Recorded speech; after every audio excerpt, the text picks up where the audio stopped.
Vous avez probablement déjà ressenti cette sensation désagréable que votre vessie ne se vide jamais complètement et que le jet n'est plus ce qu'il était lorsque vous vous réveillez plusieurs fois pendant la nuit. Au fil du temps, votre corps subit des changements subtils et, chez de nombreux hommes de plus de 50 ans, la prostate, une petite glande, commence à grossir d'une manière tout à fait normale mais extrêmement dérangeante. Des tâches qu'on place simples comme commencer à uriner ou finir sans ces gouttes d'eau ces gouttes gênantes deviennent difficiles en raison de la pression exercée sur le canal qui transporte l'urine. Vous ressentez une hésitation, un jet intermittent et faible et le sentiment constant qu'il manque quelque chose. Comme le repos n'est jamais complet, les nuits sont perturbées, le sommeil est interrompu et le niveau d'énergie diminue.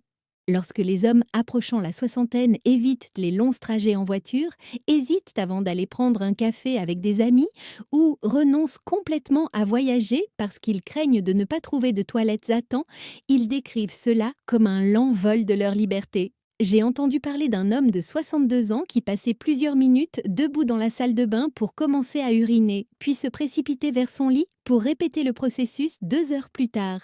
Lorsque le corps est incapable de se recharger correctement, la fatigue s'installe, rendant ses journées plus lourdes et sa patience plus courte.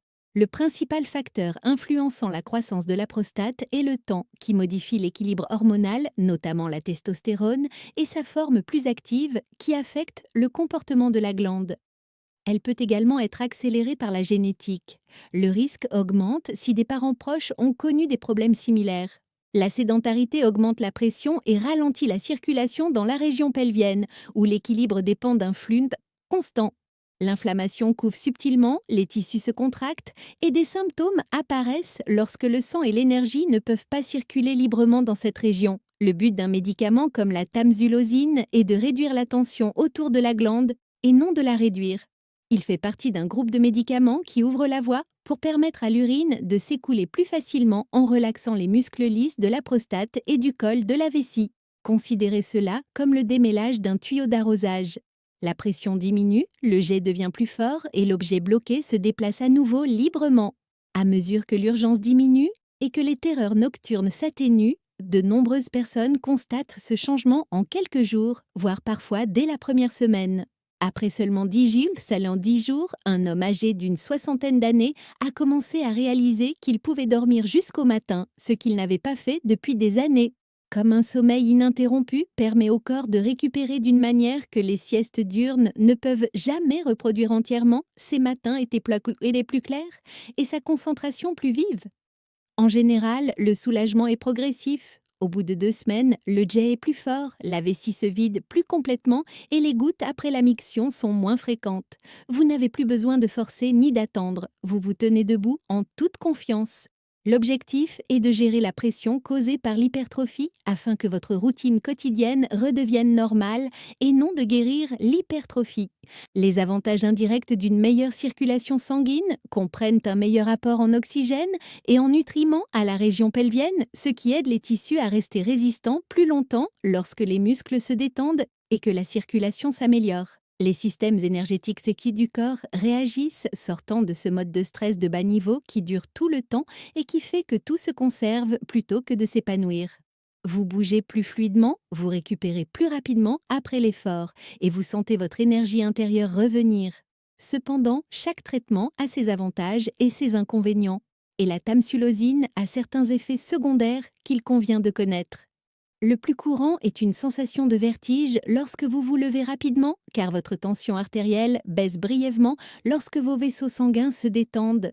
Les matins sont plus faciles à vivre si vous prenez le médicament le soir lorsque vous êtes déjà en position couchée. Certaines personnes souffrent d'une congestion nasale similaire à un léger rhume persistant, mais qui disparaît généralement avec le temps.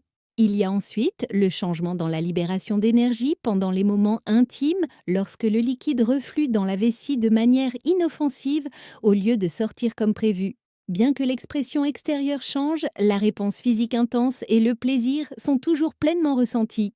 Cela se produit parce que la même relaxation qui facilite l'écoulement de l'urine affecte les muscles qui se contractent pendant l'orgasme. Cela affecte une partie des hommes, de manière plus notable à des doses coordonnées, bien que beaucoup s'adaptent sans que cela diminue leur connexion ou leur satisfaction.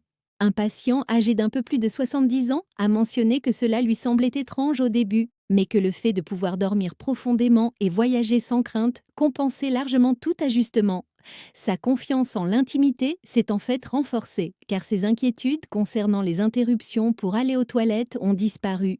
La force de l'érection est rarement affectée directement par ce médicament. C'est rare, presque exceptionnel.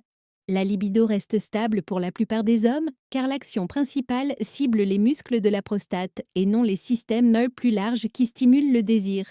Si quelque chose ne va pas, votre médecin peut envisager des ajustements ou des alternatives. La clé est une conversation ouverte. Ne restez jamais silencieusement dans l'inconfort alors que des ajustements peuvent peu souvent rétablir l'équilibre. Combien de temps faut-il suivre ce traitement? Pour beaucoup, il s'agit d'un traitement continu car l'hypertrophie est chronique et les symptômes réapparaissent si le traitement est interrompu. Mais ce n'est pas définitif. Certains constatent une amélioration suffisante après plusieurs années pour réduire la posologie ou interrompre le traitement à titre expérimental sous surveillance médicale. D'autres atteignent un stade où des interventions chirurgicales ouvrent définitivement la voie, rendant inutile la prise quotidienne de comprimés. Il est important de faire des bilans réguliers. Des examens annuels permettent de suivre les symptômes, d'examiner les changements, de surveiller les marqueurs clés et de décider ensemble s'il vaut mieux poursuivre, modifier ou faire évoluer le traitement. Un arrêt brutal risque d'entraîner un rebond, parfois grave, comme une incapacité soudaine à uriner nécessitant une aide urgente. Un homme d'environ 75 ans l'a appris à ses dépens après des années sans problème. Il a arrêté le traitement de son propre chef, s'est senti bien pendant un court moment, puis a dû être pris en charge en urgence. Il a immédiatement repris le traitement et n'a plus jamais interrompu son traitement sans en discuter au préalable. Il existe également des alternatives. D'autres relaxants de la même famille agissent de manière similaire, mais varient en termes de sélectivité et d'effets secondaires. Certains ont un effet plus général sur la pression artérielle, ce qui est utile en cas d'hypertension, mais ils peuvent amplifier les vertiges. D'autres ciblent la croissance elle-même, réduisant progressivement la taille au fil des mois, mais ils agissent plus lentement et ont leur propre influence sur la vitalité. La combinaison de plusieurs approches permet parfois d'obtenir un soulagement rapide et un contrôle durable du volume. Le mode de vie joue un rôle important, tout comme les médicaments. Un excès de poids sollicite davantage le système. Perdre ne serait-ce qu'une petite quantité de poids allège la charge sur les structures même pelviennes. L'alcool et la caféine irritent pour la muqueuse de la vessie, amplifiant l'urgence, donc les réduire, en particulier le soir, permet de préserver le sommeil. L'hydratation reste essentielle, mais la consommer plus tôt dans la journée permet d'éviter les poussées nocturnes. Le mouvement permet de maintenir la circulation, de simples promenades quotidiennes stimulent le flux sanguin pelvien, soulagent la congestion et renforcent le tonus musculaire. Le renforcement du plancher pelvien, ces contractions profondes du tronc, permet de mieux contrôler la rétention et la libération. Les hommes qui adoptent ces habitudes constatent souvent des bénéfices amplifiés, moins d'interruptions et un jet plus puissant.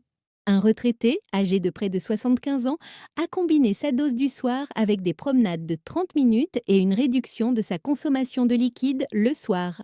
En quelques mois, il a pu à nouveau voyager librement, rejoindre ses amis pour des dîners sans anxiété et même faire la croisière qu'il avait reportée pendant 10 ans. Sa femme a également remarqué la différence. Plus d'aventures partagées, moins de fatigue assombrissant leur journée. Ces petits changements s'additionnent, transformant la gestion en autonomisation. Votre corps cherche à trouver un équilibre et lorsque la circulation sanguine atteint les zones importantes, l'énergie se répartit mieux, la récupération s'accélère et la confiance se renforce. Dans les endroits où les gens vivent plus longtemps en conservant leur vitalité, le mouvement, une alimentation consciente et la prise en charge précoce des problèmes sont des éléments récurrents. Vous avez plus d'influence que vous ne le pensez. Vous pouvez choisir quand agir, comment soutenir le processus et qui consulter. Si vos matins sont encore marqués par la fatigue ou vos nuits fragmentées, cela signifie qu'il y a quelque chose qui mérite d'être exploré plus en profondeur. Le soulagement que beaucoup trouvent n'est pas seulement physique, c'est aussi la reconquête de parties de leur vie qui leur avaient échappé discrètement. Vous méritez des nuits de sommeil réparateurs, des journées sans avoir à penser constamment aux toilettes les plus proches, une intimité sans souci caché. Parlez ouvertement à votre médecin de ce que vous vivez Il ajustera, combinera ou modifiera le traitement jusqu'à ce qu'il corresponde à votre rythme. Votre vitalité future dépend des choix que vous faites aujourd'hui. Si l'un de ces points correspond profondément à vos nuits ou à vos journées, tapez oui dans les commentaires. Commentez Ready si vous êtes toujours là et que vous ressentez cette étincelle de possibilités. En partageant cette vidéo, vous permettez à davantage d'hommes qui en ont besoin d'accéder à ces informations. Cliquez sur j'aime si cela vous a aidé à y voir plus clair et abonnez-vous pour découvrir d'autres conversations sincères sur la manière de retrouver énergie et équilibre au fil des années. Votre bien-être est important. Faites le pas pour vous sentir à nouveau pleinement vivant. Nous continuerons à explorer ces sujets ensemble. D'ici là, accordez la priorité à votre santé, car c'est la base sur laquelle tout le reste repose.